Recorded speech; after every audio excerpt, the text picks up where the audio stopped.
Just gotta tuck myself in here. Yeah, you gotta get into the set. Yeah, I'm not even tucked in. I'm just kind of like... It's tough having a big dick. Just hanging out, yeah. Everybody, welcome to the Nerd Rift Roundtable. Today we're talking about unnecessary edginess, violence, just kind of going beyond what's necessary for the sake of that shock, kind of like shock jocks from the DJs on the radio, like just going out there to get that feeling. And I'm here with Alon Heredia, our special guest star. He's a comic book artist. He draws many things. You can check out his Instagram here, and we'll also link to it in the description below. Also, some of you may notice the one, the only, the huge Rick Rich Dick. Double RD. Nice to be here, Scott. And this loud laugher over here. Yeah. Fresh off YouTube. Check me out. You just did an interview at Galaxy Comics. Yes, I in did. San Fernando Valley, just north of Los Angeles. Galaxy Comics. Galaxy of Comics. Galaxy of Comics. Good. This is Anthony. We don't know how much more you'll be seeing of it. We'll see. It's usually behind the camera. You'll see a lot more of me. All right. And so to get into it, I think that you had one particular event or couple of scenes that happened. Okay, so I guess we'll start with the most obvious one. The Green Lantern scene where Kyle Rayner finds his girlfriend smashed into a refrigerator. Now, define smash, because girlfriend smash can have Well, a lot of... So the main villain, Major, or what the fuck his name is, I don't remember. Major villain smashing his girlfriend. Major Force, thank you. Yeah. Major Force gets his girlfriend and folds her and then shoves her into the fuck. refrigerator. Yeah, he folds her, dude. Oh, see, look at there. That is exactly the reaction most people got. Yeah. It was like, oh my goodness, someone got folded and shoved into a refrigerator. Alive? Oh my god. It's the idea of whether or not it's necessary. Right. I think that there are times when it's necessary, but there's also times it just goes beyond. And then there's the times that it's the artistic choice. It's the Tarantinos out there that just have the blood and guts for blood and guts. So why do you say Tarantino? He goes Exaggerated with that edginess. He's about exaggerating you can get with blood. Yeah. Like if you one little cut all over the place. Well, and not only blood. I mean, the way his characters talk, what they do, a lot of it is just for the reaction of the audience, and that's why I brought up. Some people like the reaction of the audience. So like, I appreciate if I were creating something, I would like a big dramatic reaction from an audience member, rather than okay, they just killed her, done. I think it's really it's a good personal thing to get. But I guess it also depends on the where does that reaction come from? Is it a genuine shocking moment where it's like something you didn't expect just came out of nowhere, or is it like a necessity? Someone stuffed in a fridge. Is it earned? Basically, yeah, or necessity. Yeah. It doesn't have to be earned, but it can be, depending on the context of whatever they're doing. Sometimes you just want that. Well, okay. Shocking. For me, that right. moment with the Green Lantern, it wasn't earned. It's the. I don't want to do it, and I hate saying it because Alan Moore is godlike when it comes to writing. Right. But the Killing Joke, he used Barbara Gordon he used a chick. He used a girl to get shot. He just threw her in there. It was kind of like it becomes more of this this feeling that oh my god, it's so much more edgy or so much more how do you say it, darker, that he's attacking a female family member of someone we care about in the comic book. Yeah. It wasn't that part of a lot of that comic was to kind of toy with Gordon, right? So yeah. Isn't that that's kind of a staple in stories, big and large, silver screen, everywhere, comic books, is you mess with their family, and Jim Gordon's family is made up of all females. Yeah, made up of all females. Yeah, I guess I don't want to give it that pass though, because it seems so. Well, even with that pass, it's still trite. It's been done. It's easy. It's been done. Yeah, exactly what I'm trying to get at. It's easy. We have the situation I just brought up, which was Green Lantern, his girlfriend. Yeah. It could have been his mom. It could have been his dad. It could have been someone else. It could have been, I don't know. I don't remember Kyle Rayner's upbringing or whatever the hell, but it could have been a whole bunch of other different characters. You can go the Scott Snyder route and just say he has a brother. He has a brother that just came out of nowhere. Like, he's gonna fold his brother up. Lyle Rayner. So you're saying I just met this brother and he died. Oh no! You're saying the folding the girlfriend was just unnecessary. It's unnecessary. Unnecessary for that character and his It's background. edgy for the sake of being edgy. Okay. I think that there's a market for it though, because there's comics for everyone, and maybe it doesn't belong in these huge tentpole comics, but you have things like Nailbiter, right? Which is grotesque, but that's what those people that read Nailbiter want. Like they get that just to go when they turn the page. So I mean, if you exactly. Yeah. Right, exactly. Yeah, you got a fan base. Yeah. I think you guys got a fan base. After this. Yeah, we're doing it all the time. But you see what I mean, is that there's some people that want to feel that, and I agree that it wasn't earned in Green Lantern, but I think that there's marketing to those people, or writing for the people that pick up the comic, because this is supposed to be a big moment or something like that. Yeah, I mean, I'm not saying that it's like, okay, here's a great situation, which is I love this book, and where it has a lot of those moments, but I feel like they're earned, or they're it's natural, because that's the way the book has like you said, it has advertised itself that way, or it's presented itself that way, which was Invincible. Mm-hmm. I don't know if anyone's read Invincible here. It's on my list. Invincible. Yeah, it's on my list. Invincible. We have scenes where literally there's a character called Conquest, right? So there's Invincible. He's like strong like Superman. Then we have another character called Conquest, who's also strong or stronger probably, and they're fighting this character. And Invincible's girlfriend, I can't remember her name, it's like Atomic Girl. I can't remember her name. She flies up and she tries to help him, and Conquest just goes, bah, and just cuts her in half with his fucking hand. He does what Superman does to the Joker. Basically, like, oh shit! You're just kind of like, whoa, but it's that shit happens throughout this book. Mm-hmm. Like this long series, it's happened lots of times over, and you expect that from the book, and it feels natural. It doesn't feel like, oh, we're just trying to appeal to a certain audience or anything. They're telling a story, and that's how the story has presented itself from the beginning. Sure. Mm-hmm. So, like, you have like Kyle Rayner, who's like a regular.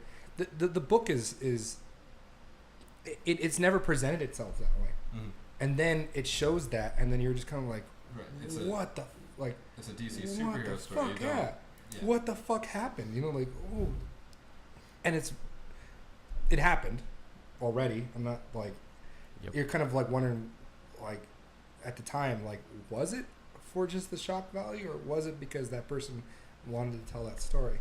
Yeah, I mean, I don't know enough about Major Force to say whether that is the route you take in murdering Kyle Rayner's girlfriend. So I guess that's where the answer would lie. Is that justified based on the character that exactly took that act? And for that book, Invincible, it's totally justified, because everybody's like that in the book. There's even the famous Invincible scene where that same character, Invincible, is beating the shit out of Conquest with his head. So we have 2 pages Yeah, I think that I love that. Like you either The that dichotomy. that scene is polarizing. You either have a whole bunch of people that think it's like what the fuck, like that's so dumb. Like they couldn't think of anything better, and then you have like a whole bunch of other people that think that's like, ooh, that's so amazing. But he's basically just headbutting this character until he dies. Oh, wow. But it's it's like panel after panel of him headbutting this character, and it's so awesome. I love it. I love it.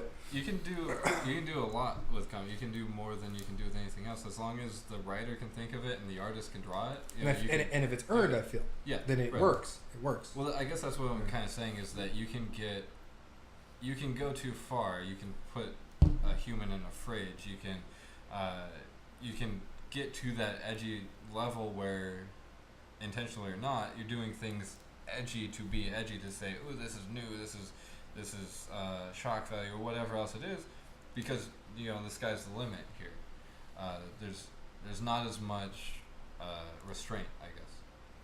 Maybe my thought on that, and it is different. Yeah, it has to be earned, kind of, but I think a lot of artists and stuff and writers, they want their villains to be the biggest bad guys. Yeah, it's a challenge. It is. It's like someone's like, compared to the Joker, like if someone's gonna try to make a crazy villain, the Joker is their bar. They have to try to meet that. Or if they want to be a super intelligent AI, Brainiac is another bar that they set.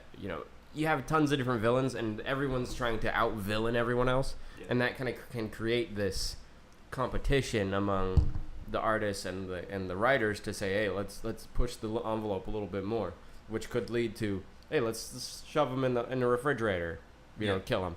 And that's pretty fucked up, but maybe that shows that them trying to show our villain is really messed up. They're trying to put that emphasis on our villain is a bad guy, and I think that has a little say in the edginess. If it's like you were showing us an example earlier, which we'll get to, but some edginess is unearned and it's stupid because it's just like off the cuff, like, oh yeah, let's do this, it'll be funny joke. But I think when it comes to a villain interacting with a hero, oftentimes, in my opinion, however far they take that, it's earned because they're trying to make that villain stand out as like, this is our villain, this is the bad guy. Yeah. I can see that.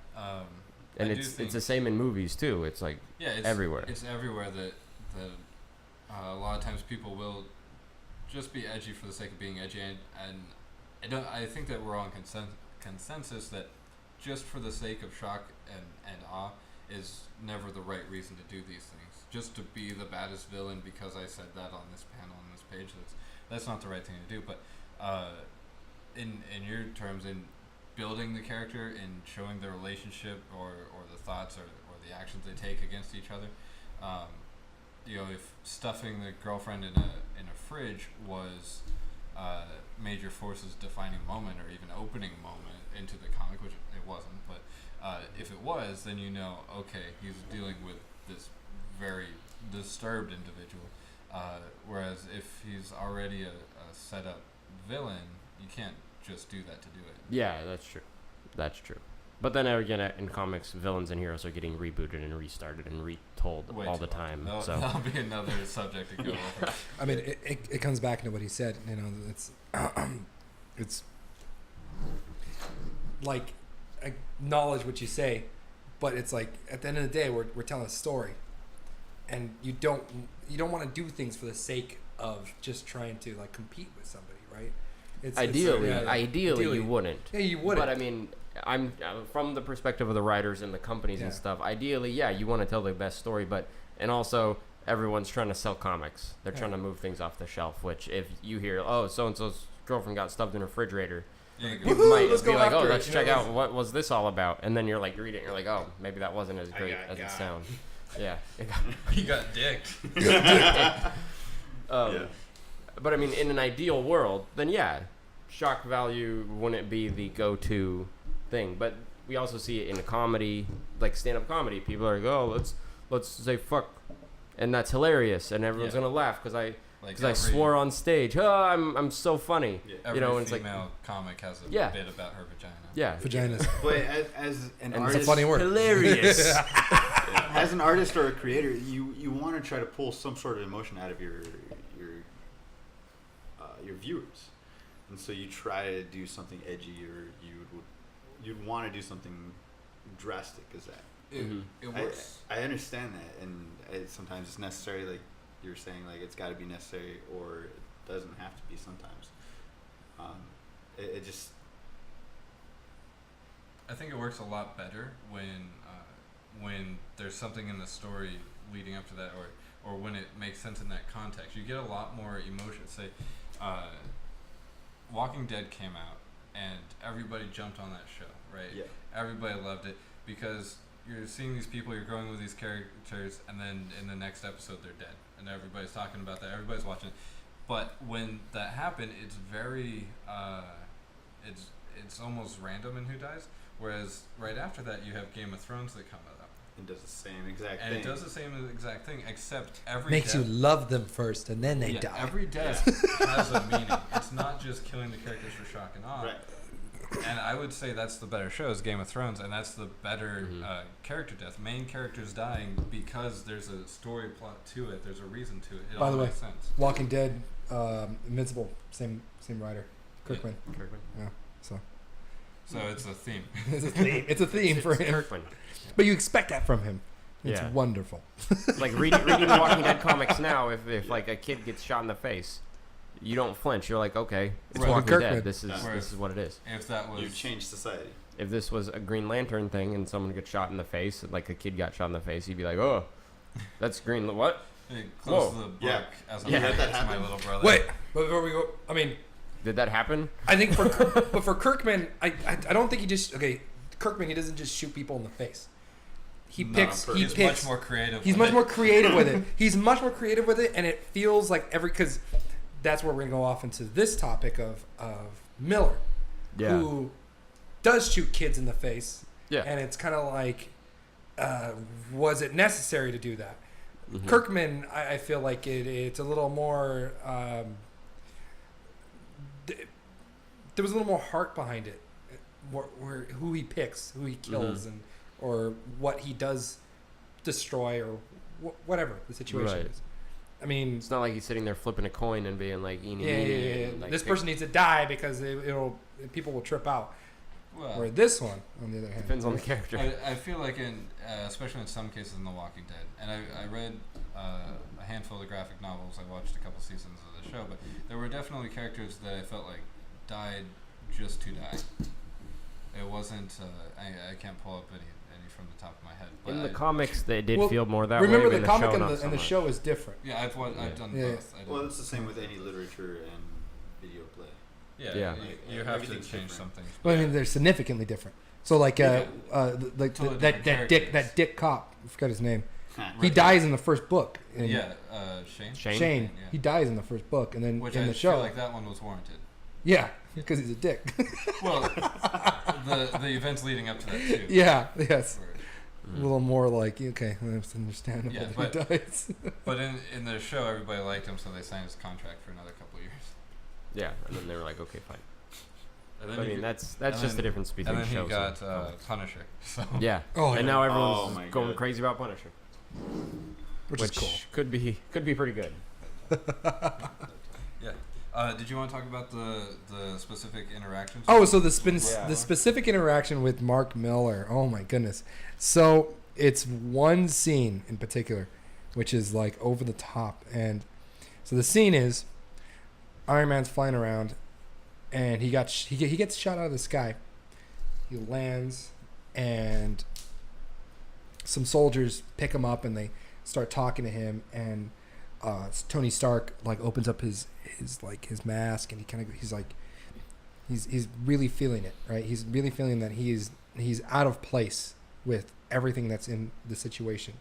We have Thor, we have Hulk, we have Captain America, who are they're different, they're stronger, they're more powerful, and he's like, I'm just a guy in a suit, and the soldiers are telling him that, yeah, but you're that guy that grounds everybody.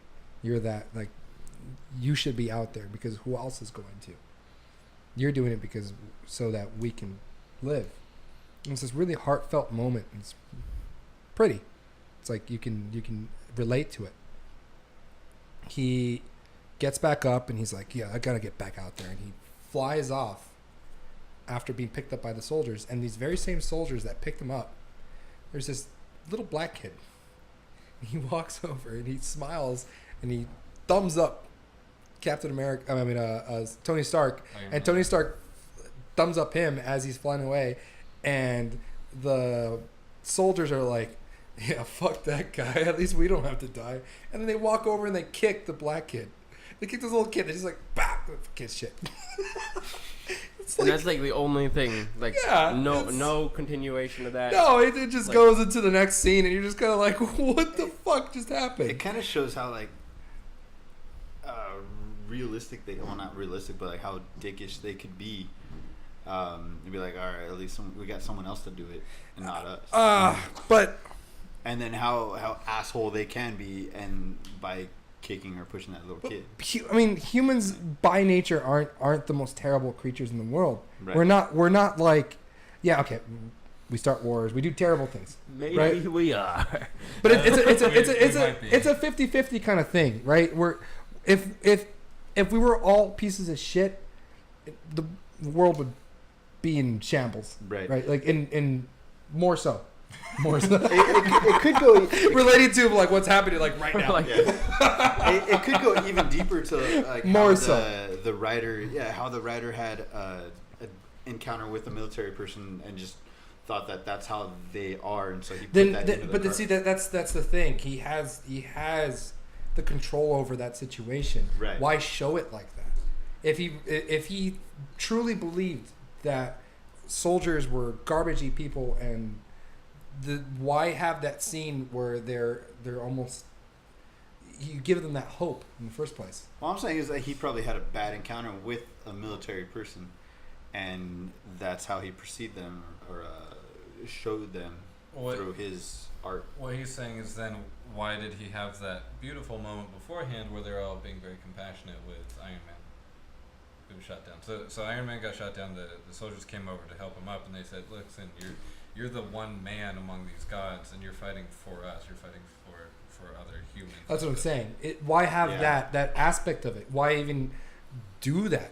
Just show that they're dicks and they kick him, and they just walk off, and then like hope he dies. And my opinion on that is that they're human, and a lot of, especially the young kids that go off and are in war and are soldiers over there, they're 18, they're 20, they're not fully matured yet, and they're soldiers, and they're very good at what they do, and that comes with a bit of cockiness as well. So when they see Iron Man fall out of the sky, he's a symbol of their country. They go over and they pick him up and they give him a rousing talk, kind of, and they know too that if they lose Iron Man, they're at much worse odds. But at the same time, they're in their clique and they're being cool, and they don't need this kid running around. Now I only have the context that you gave me, but that's kind of what I took from it. Was it necessary? No, I don't think so. Was it just was it just to show soldiers acting like that? Maybe it was a bad experience and he wanted to shame some soldiers or something. Maybe it was something else, but I don't know why. I acknowledge what you said, and it's kind of like it's we have that responsibility when anyone ever creates something, that you are showing that aspect of it when you're talking about it. And it's like, okay, if he truly believed that, why didn't he just villainize them completely? It's. I guess I'm trying to create a rationale from something that I really don't have a concept of. So I agree that it was I guess what I'm trying to say is like if the whole story is about that aspect, then fine. But if the story is about like these are the Avengers basically, it's called the Ultimates, but it's the Avengers. Yeah. The point of the story is that they're a bunch of superheroes that save people. Mm-hmm. If that was the point, then continue that. If they're a bunch of superheroes that didn't really help at all, then continue that. well, with that in mind, it seems like he might be saying that, maybe we're looking at the contrast differently. Instead of looking at the contrast from panel A to panel B, maybe it's the contrast of soldiers versus the heroes, because they go from, Tony Stark comes down and he remembers what he's fighting for, and he goes back into the fight. These guys are there on the ground, and assuming they're fighting for this kid that they're pushing over, who really don't know what they're fighting for or don't care what they're fighting for. I don't know. My hope would be that in doing this, Mark Millar had some agenda, was trying to get a point across that he didn't do very well. But in seeing other Mark Millar comics, maybe that's not the case. Maybe he does just try to do it to do it. It's like okay, so the Ultimates, their big villain in the first volume is the Hulk, and it's kind of their fault that it even happens. And it's kind of like Mark Millar's career. Huh? It's their fault. I mean, literally, they what the fuck is his name? Samuel L. Jackson.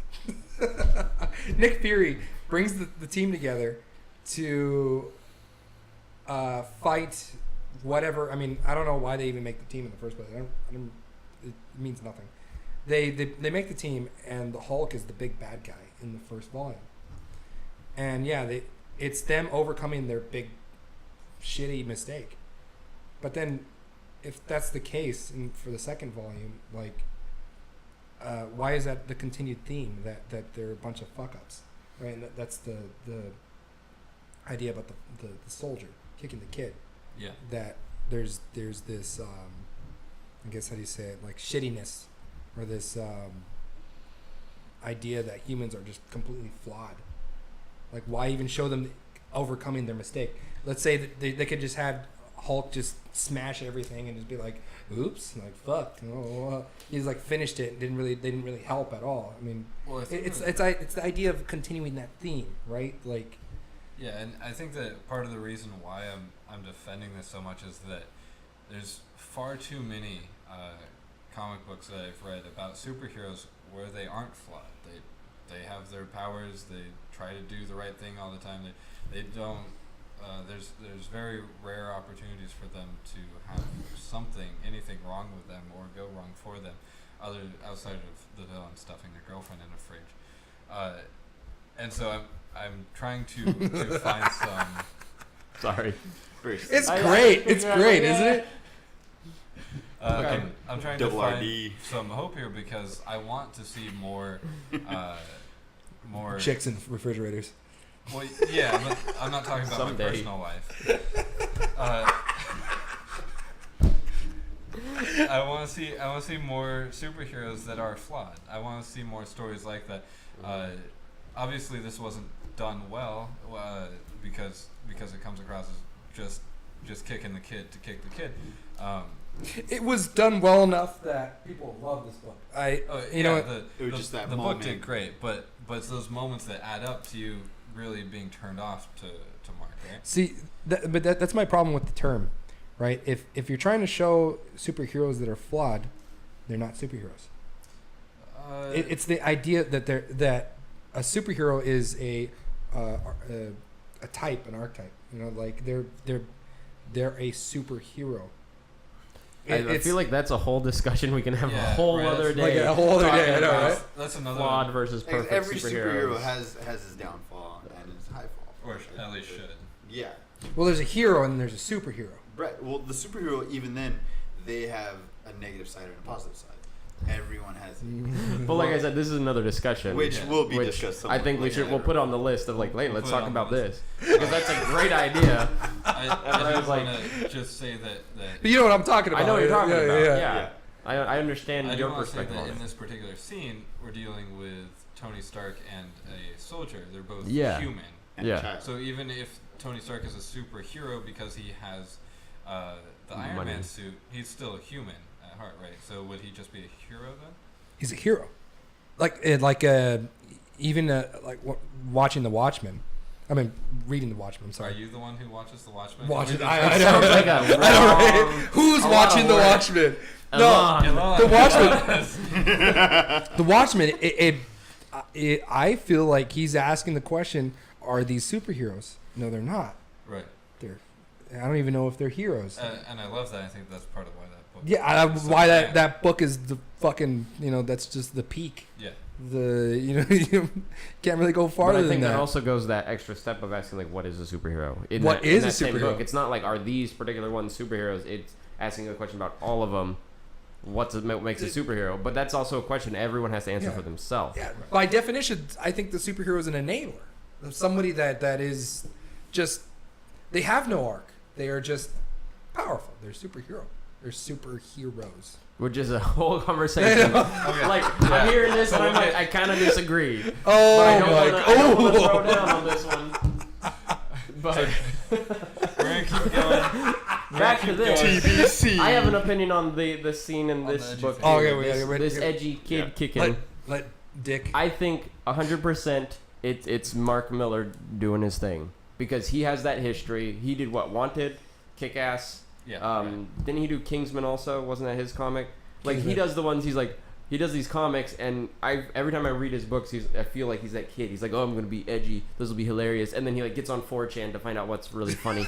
and then It's I just think going to that's be what a happened. bunch of school memes next time. It's Kingsman. Kingsman, the fucking scene where what's his name kills like a church full of people. Yeah. Yeah. Oh, Like man, that was I personally don't like that scene. Everybody and their grandmother loves that. They're like, oh, that was so cool. Why? I thought from a film standpoint, it was a great action scene. From a storytelling, I didn't think it was necessary. Exactly. But I didn't think not it was necessary. So I think necessary, it's but Mark Millar. it showed how skillful he was. Like But- being the only guy in there to But have who that cares? kind of. We already knew he was skillful. We already knew he can kick people's asses. But he got caught in a trap, or not a trap, but he got caught in a test to where he got sucked into. But that's it, where I and think he had it's, no it's control. Mark Millar. It's like, this is Mark Millar's thing. He does like the crazy stuff. It's like show him beating up like two of them, and then move on to the next scene, and then the next scene after that, he's on top of a whole bunch of dead people. Like, Yeah, I mean, it's why not like show he the was whole invincible, death? but he was definitely hit during that entire scene. Like, he got that's- hit a couple times. So, It's not like he was inevitable. Nah, no, but the point is that scene as it exists, they're saying is too much. Whereas it's okay, so he goes in there and he just decimates everybody. All right, but you don't need to show all the gratuity. exactly. It's like sex scenes. Do we need them? I mean, to Yes. jack off to, yes. So just like no, but in a fucking film sense, do we? No, not really. Like, why? We know how sex works. I know what my penis does. Like, Do share. do we need more of it? And and it begs the question, like do we need the whole fucking sex scene? Do we need them fucking for about 5 minutes? Not really. But see, going aside this, alongside of that, not alongside, but away from the whole sex scene, it's you build up to how badass your character can be, but then in the movie you don't show it, and you just build it up, and you never show that how the character can be so badass that he can do all this, where they come in with this scene with in Kingsman, he's in the church and they build it up. Or they don't build it up, but he gets caught in the scene. And he just goes into this rampage, just like everyone else, and he just does his thing. It's that moment to where he is shown his abilities. Whereas other movies where you are built up on this character who does all these amazing things but never does them. It's that I would say is... Well, I think I'm not sure the word you were looking for, but Yeah. in the film, it might be a little bit more necessary. It's certainly part of the climax of that film where everybody came to see that. In the comic, maybe we could have done with less, but that scene in particular is not just a look how grand this character is scene. Right. It's a downfall scene. It's actually look how it's almost look how weak this character is because he's now being mind controlled by radio waves. Because he's still human. Yeah, right. He's he, not. He has his flaws. Yeah. So it's that scene does hit a couple of different points without. Well, it goes too far, right? That's the idea, is that it's grotesque. You could even show still that these are his awesome abilities, and these are his faults, and they kind of did that all in one scene. But you could do that without showing everything that it showed for the value of another page or two. Exactly, because I mean, for me, they showed that he is a badass. I mean, they did, I don't think it was. I think the umbrella scene did that. What, the umbrella scene Yeah. shows that he's a badass without having to like have him stab and kill a whole bunch of people. Even the beginning scene where he's like dealing with the guy in the beginning. The umbrella scene where he beats up the bar fight, basically what it is. Yeah. It's in a bar fight that shows how knowledgeable he is with fighting. Like Because exactly, martial arts, whatever. Because I mean, that scene is to point out the fact that if you come join us, you're going to be able to kick these guys' asses. Yeah. And that's why he even does it, is to get the kid to join him in the first place. That's why I don't totally agree with the idea that it's to show how badass he is, because we already knew that. That's why the kid joined him or believed him in the first place. Right. But then that's just a reassurance. Like a reassurance scene is that he has that ability, and that if he loses control, which he does, then he goes into that rampage. But he has total control of what he does. I think that scene is necessary because it's all led up, the church scene. Oh. It's all led up to that, and the pages are necessary. It's all led up to that, like that needs to happen. But I think the argument here is, does it need to happen to that extent? Yeah. To an extent, Yeah. yes. That's what I was saying. If it's built up to it, yes. Because throughout the entire movie, he the villain, he was talking about like, okay, I'm gonna do this and I'm gonna test it. Which not all villains test their abilities or test what they have. Which he was willing to go out and test it on a small group of people, and then he just got caught up in it. Yeah, but the real question is, did we need 5 minutes of him stabbing people in the neck, or could we have done the same with a minute and a half of him stabbing people in the neck? I mean, that's kind of the where we cross the line into edginess just for edginess and this violence just for the sake of violence, or do we really need that whole 5 minutes to tell the story of, here's this guy, he has his super badass, he gets caught up in this trap, and here's his downfall when he loses control and then he gets shot in the face. Like, that's the whole story. Do we need the whole 5 minutes of him fighting? I'm honestly indifferent, because I really enjoyed the scene. I thought it was really fun, but It's I can shot also well, it looks good. it looks great, It's but I can fun to understand watch, from but- other perspective of like, maybe we don't need 5 minutes of this. That's I my would say that perspective. all depends on like how long the story is, how the director is. It depends on the editing as well. Like it shows on what kind of not shows, but it depends on a numerous of factors, because you got to have the editing, you got to have the story, the actions, the directing. It takes everything into account. Like, how long do you want it to be? How long should it be? I mean, it was obviously a conscious choice to make it that way. It's just like the Crazy 88 scene from Kill Bill. Yeah. Yes, Right. just like that. But you it's- don't see everything. You only see But the see, silhouettes. my thing about the Crazy 88 scene, what makes that different, is that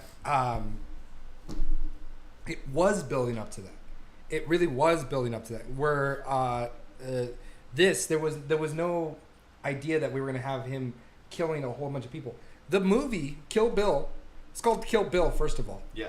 And throughout the movie, she's like, I'm going to kill everybody. I'm going to kill everybody. Yeah. That was the plan. So when it happens, you're like, okay, She's really doing She it. did she's it. really doing it. Like, she's really killing 88 different people. I think that's the difference. It represents itself differently. But It does show how bad. Actually, in Kill Bill, she doesn't have those scenes that really show her off to be this badass. I mean, obviously the beginning, but the training and all that. But this one, like with the Crazy 8 fighting scene, now we have her fighting a whole bunch of different people, and that's showing her ability to fight that many people. We don't need to know that for what's his face. I can't remember the name of the character in Lancelot. Lancelot. We didn't need to know that. We already know that he could. It's once again, it comes into the idea of whether or not it was necessary to make it that long. It's to what extent do we need that? Like, so how much you need? Exactly. How much do we need that much? I mean, of that scene, the Crazy 88 scene. We know that the name of the group is called the Crazy 88. Yeah. So, No, I get you. Like the whole scene, it was great because they went into the blood splatter and all that, but then they tone it down a bit by going into silhouette. Because then they go into silhouette, and then she's killing people, but there's no blood, which is great because it's not as grotesque, it's not as graphic, and so it's just a very subtle scene. Like it goes to a peak and then it comes back. That's down. what I'm saying, yes. And that's basically what I've been saying this whole time about whether or not that scene in Kingsman was even necessary, because it was 5 or 6 minutes of shit that we already knew he was going to do in the first fucking place anyway, so why do we have to watch the whole thing? It's like, it was totally fucking cool. I get that. Yeah, he's stabbing people and shit, but like with random shit. It's edginess for the sake of edginess. Where's our silhouette? Right? Huh? Where's our silhouette? Like the down slope. Right. We could have just started zooming out after we realized what was going on. I think they did. They had a wide of everyone just going at it. It's 5 and 6 minutes, or 5 to 6 minutes, or I don't remember how long, but of just him just killing people, and we're watching it, and we're like, whoa, like holy shit, like, some people are dying, and it's like, okay. Yeah, it doesn't serve the story though. We know that. We know that. Yeah. Like, okay. Yeah. Apparently, he's a really good murderer. Bringing it back to comic books, which I know we started with Kingsman was a comic, but we kind of expanded from there into movies, which isn't bad either. We can talk about those sometimes. It's the Mark Millar discussion. Mark Millar. It's a general topic. Like, is there mass murder necessary for that particular story? Right. And that's edginess. Yeah. That's the edginess for the sake of edginess. Real question. Right. And edginess for the sake of edginess, I don't think is. I'm gonna say I don't think it's ever a good thing. But that scene that was edgy for edginess, I liked watching it, but it does not add to the story any. So it's, I can see why Mark Millar might put it in. I can also see why somebody else might take it out. I could leave it with less time. That's why I equate it to the same as like a really long sex scene. Right. Like, who gives a shit? Shia LaBeouf. Yeah. Shia LaBeouf, man. Fucking. he decides everything, so deal with it. I'm a method actor. Gotta give you these STDs. Gotta go dig a hole.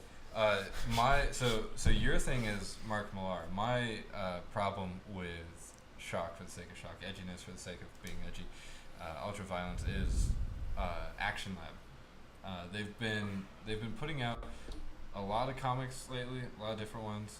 Maybe their older ones aren't working, but there's some of them that I really like. I really think they do great, and some of them that really feels like it's this edginess to be edgy. And I know that Rick Richdick has already heard my plight with these. Yeah, things. We talked about the Infinite Seven and the that was the one, right? Yeah, that and the other Infinite ones 7, that are like, oh, let's kill people, but it looks like a kid comic. Yeah, right. Infinite 7, all of Action Lab stuff is drawn very cartoony, which I get that has its place. But Infinite 7 particularly is a story about these master assassins, and they are the best of the best because if they die, whoever kills them takes their place. And it feels like a story that a kid could read because he watches these action movies and he says, oh wow, my life would be so cool if I could do that. In fact, there's a Fairly Odd Parents episode where Timmy Turner has his life turned into an action movie, right? This is a kid's dream, and that's really still the maturity level that Infinite Seven's written at. while incorporating things like people being shot in the head, profanity everywhere. But it's written at a level that the 12-year-old could read it until they get to those mature scenes. What's the company that Action Lab's from? Is that the company? That's the publisher. It's the Action publisher. Labs, Publisher. Yeah. That's the publisher, and then the book is called Infinite. Oh, okay. I mean, I think half of the time, I mean, for me, it's the whole like idea that if it's presented that way, I mean, when you first look at the book, is it presented in that sense? Not from the first I page. mean, it just looks like kids. It looks like kid. It looks like a kid book, and then a couple pages in, you're like, oh, and then they're swearing and killing everything, and Then I guess that it is. I mean, I feel a problem, but like half the time, I assume from like indie develop. I mean, anytime it's from an indie company, you're just always going to assume that. Yeah, because right. I mean that's why they even broke off. Like we go all the way back to like the 80s, right?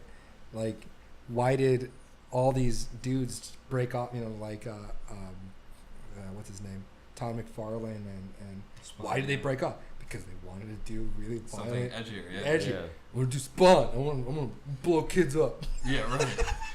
Like why? it's almost as if like Marvel and DC are like network television broadcasts where they have all these rules, and then you get out in the Image and Action Lab and these other little guys, and that's like HBO and I wouldn't call them Skinamax. Yeah. Skinamax. There you go. You got these other things, and they can do whatever the fuck they want.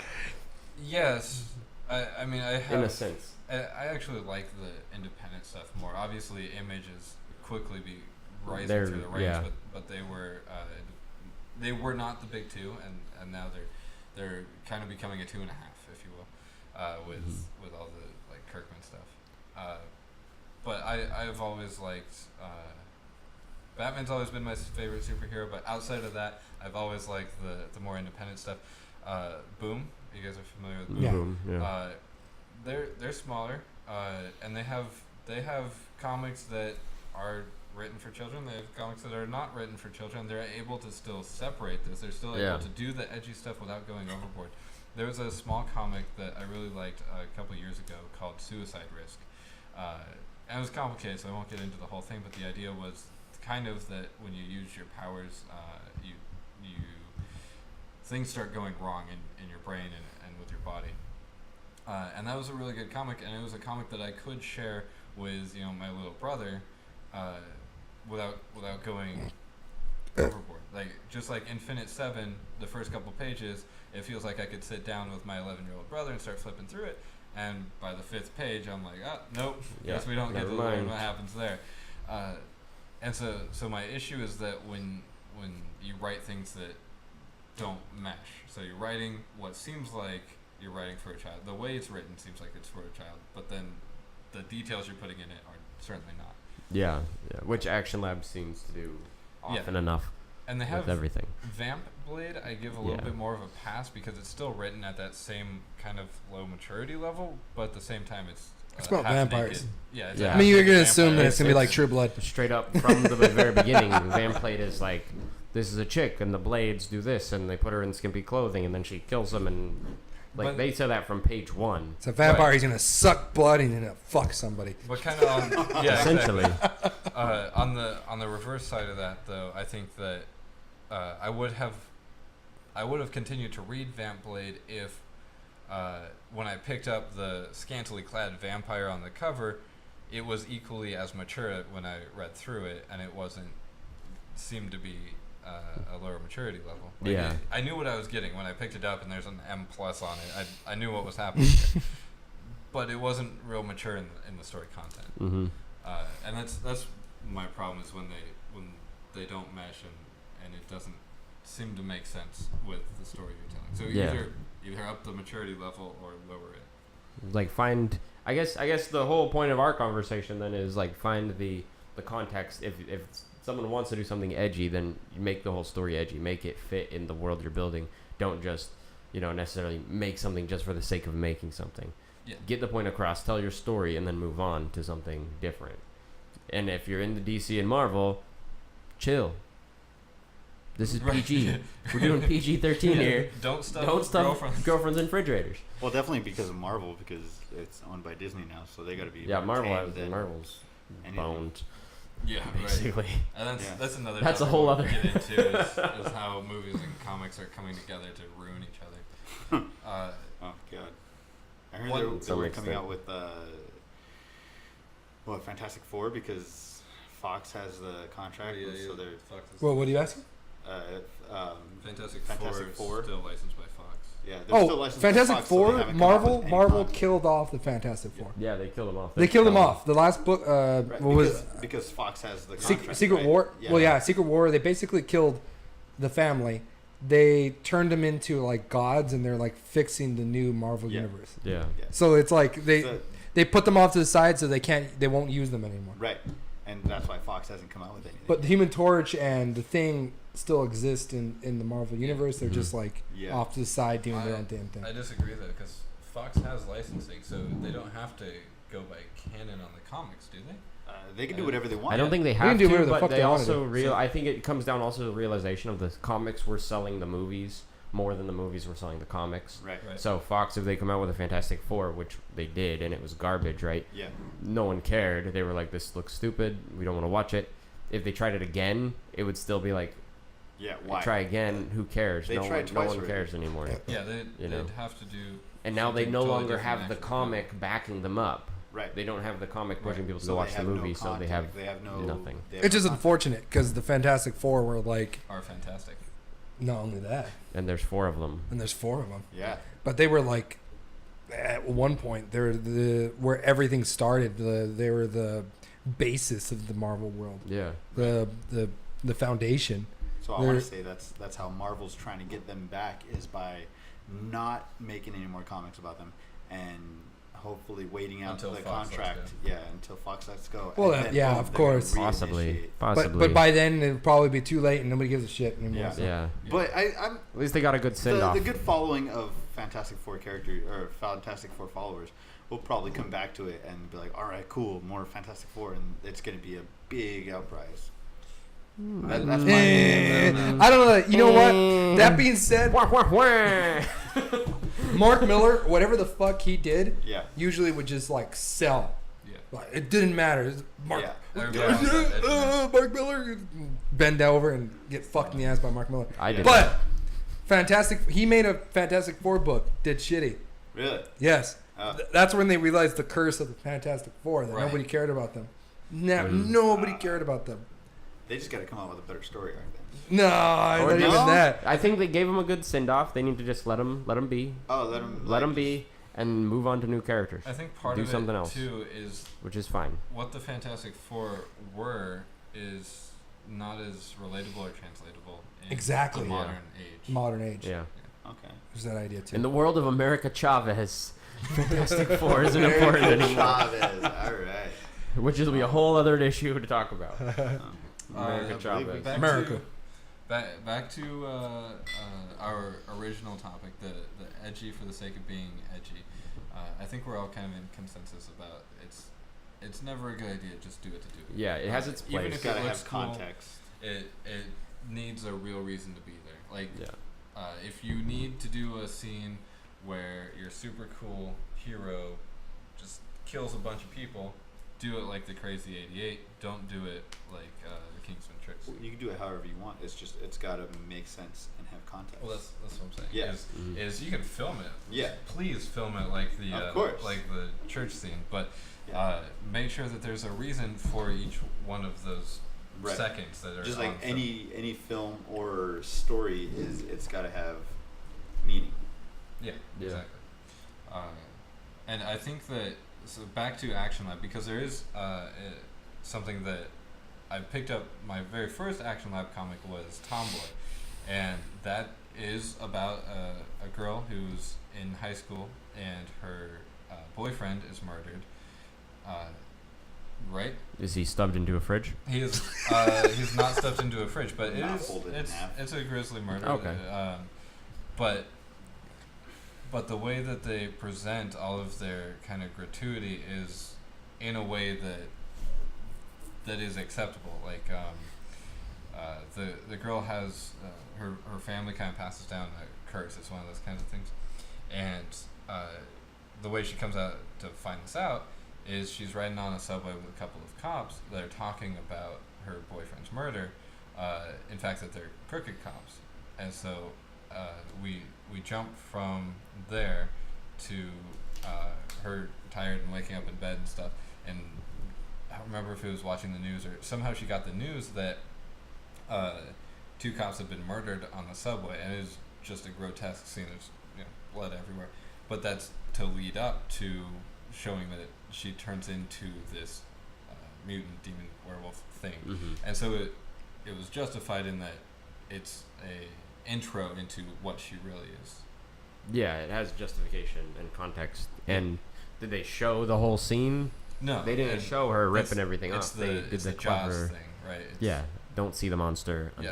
For a little bit in the comic, you wonder what happened in there because you don't know that it's her right away, and so you're wondering if she escaped there or what happened. Was she in there with somebody else? What happened in the subway? Well, now you just spoiled the whole comic for me. It's her the whole time. This comic's like look what you did. Look what you did. It's her. It's like that one movie. Spoiler alert. We'll just put a flashing spoiler alert. Sorry, guys. But you fucked up Rich Dick's experience. That was all I wanted to know. It was her, and it was. That's like, no, I get it. That's pretty. Right. Anyway, that's way to do it. That's my thought on ultra violence and sex scenes and even mature language in comics is just make sure that there's a reason for it. I think that's all of our thoughts. Yeah. Right. All of our thoughts is you gotta have. Oh my God, this is a wonderful bukkake we're a part of right now. It's like, oh my Circle goodness. jerk. Oh my goodness. We're all getting turned up. That's That was on the the internet weirdest. now. Yeah, that was the weirdest jack off that I've ever seen. I was like, We're pounding it. I'm like, We're pounding it. All right. They're pounding dicks together. Yeah. No, not dicks. We're just pounding it. whose dick was that though? Getting There's pounded. no dicks. There's. You no finished dicks. with a. Yeah, you got like that. All right. This show's called Dicks. That's going on the internet. It goes on There's YouTube. gotta be dicks. People are gonna find it. We're gonna make that into a GIF. ID gaff, bro. I think we just doubled our subscriber base. I think we did. That Finally. number go up. All right. What is there anything else? I think that's. We it. have been talking a long time. You got somewhere to be, Reck'd Table? I think it's time to It's wrap it got a hot up a date. bit. Yeah. I think No, this agree. camera died probably 20 minutes ago. This one probably. No, is that gone. one's good. Yeah. That one's good. Yeah. Alright. That one had So- like 90% battery. Sure. So this one had, like, as long as we 50. have our special guest here, Alright, you don't yeah, need is me there, on there Is there anyways. anything else that you had for this topic? No, really. Drive it home. All right.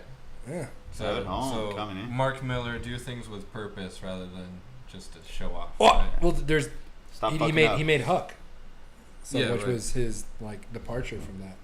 All right. I mean, he even made a point of like talking about it, like literally saying like, "Ooh, I fucked up. I'm gonna make Huck, make I things a feel little like, more I feel fluffy." like this is an important part Just of trying this to redeem conversation. himself. Yeah. I was like, you were like shitting on Mark Miller, and then you're like, oh, he made Huck, and he. Slow down there. did Well, this. All right. it Like, was oh, it was I way guess- after the alright. fact. It was just kind of like I feel like it was a reaction to Superman because I mean the book is basically a character about Superman. I mean he's a super powered man that is found on someone's doorstep, like the same idea. Yeah, I think it was a departure from the idea of making things just edgier for the sake of being edgier, and even the character himself, he's like the ultimate altruist. Just wants to help everybody. Like the Would you say it's kind of like an apology, maybe or maybe just more of a confession? maybe an apology. I don't know if I want to call it that. I think it's just him going in a different direction for once. So maybe Like- he's tired of his Maybe own he's- stuff. yeah, and he's he's tired like, of his I own want to try damn something shit. new. It's a closing of a chapter. Though. Yeah, closing Yeah. in a dark chapter. Right. A long, dark Yeah. chapter. But I doubt anyone even give a shit about like Huck. I mean, to a certain extent. I mean, Well, Mark Miller wrote yeah, it. Mark Millar. Mark Millar wrote Yeah. That's It'll true. Fly off the shelves. So check out Huck by Mark Miller in stores now. Yeah. Or how old is that? Like years a year ago, man. Just years. Probably. Check it out. It's in the stores. It's in the stores, but not on the shelves. It's in those boxes that you have to scroll through. You can't buy it. Yeah, you have to look for that shit. Comixology. Good you luck, go get it guys. there. Probably. Amazon or eBay. Someone's probably selling it on eBay. They Bought will it and they're find like, "This it. isn't the Mark Millar It's I the wanted." internet. You know what? You know. Sell it All on that being eBay. said, you're not gonna find it. You're just not gonna do it. No, they'll find it. You have to that download it off the attitude. internet. Not the hard copy, but they'll find it. Pirate the comic book. Off the internet. Disclaimer: don't pirate comic books off the internet. But pirate it, because you won't find it. Every comic shop owner I talk to, except the ones that have chains, are like, "Oh yeah, well I have, I have a second job that pays for my comic book shop. Go to your comic book shops and buy because they need to. They do. Yes. Go there. Go to the events that they have. Help them promote. Do whatever you can. Just And buy old comics too. yeah. It's also better to have the hard copy in your hand other than scrolling. It is. Because then if you hate it, you can tear it up or burn it or do something with it. If Or you if really you hate love it. it, your children can sell it for a ton. Your children They're are worth a lot more Grandchildren physical probably. than they are digital. Fuck it. I'm gonna keep it. I'm gonna like bury it with me so the kids can't get it. Like the All right. pharaohs of Egypt. Yeah. How are you Fuck supposed my to- kids. How are you supposed to come and show your examples if you don't? Am I supposed to show you on my phone? Yeah. Yes. Duh. Anyways, that is our conversation. About our send off. Let's do the send off. Scott? Anyway, thank you for joining us once again. Instagram here and on the We'll put it description here, below. I guess. Oh, you gotta put it like We're right gonna here. put it on the screen. Like No. Yeah. Put it over my face. somewhere in the middle. Yeah. Or on that. Yeah. Just the whole time, we're just gonna put your Instagram little logo over your face the whole conversation. Just blast it all over yeah. me. Done. Dicks. You'll probably get like one more subscriber from us. Yeah, right. One Yeah, more if prescription. That's That's one more you one. didn't have. Yeah, exactly. Yeah. Thank you, Rick Rich Dick and Awkward Anthony, I'll be, for showing up, for giving us your opinion. well, I'll be back. It was totally awkward though. Thank you for having Good. me. It was just like the most awkward thing. Good. Go buy some comics from your LCS, your local comic book shop, Yeah. and come back next week. Like, subscribe. You guys probably already clicked off this video, but like, subscribe, share. Like an hour ago. ID gaff, bro. He said ID gaff. ID gaff. He's a millennial. I'm trying to talk to the millennials says- out there. I thought you were OMG, talking ID about, gaff. No. I do gaff. ID gaff. Gaff. I don't give a fuck. I don't think, can you believe that? You know what I think about that? No. That's what I think about it. Good. Solid We've already thoughts. cut by this point, right? Oh yeah, we're done. All right.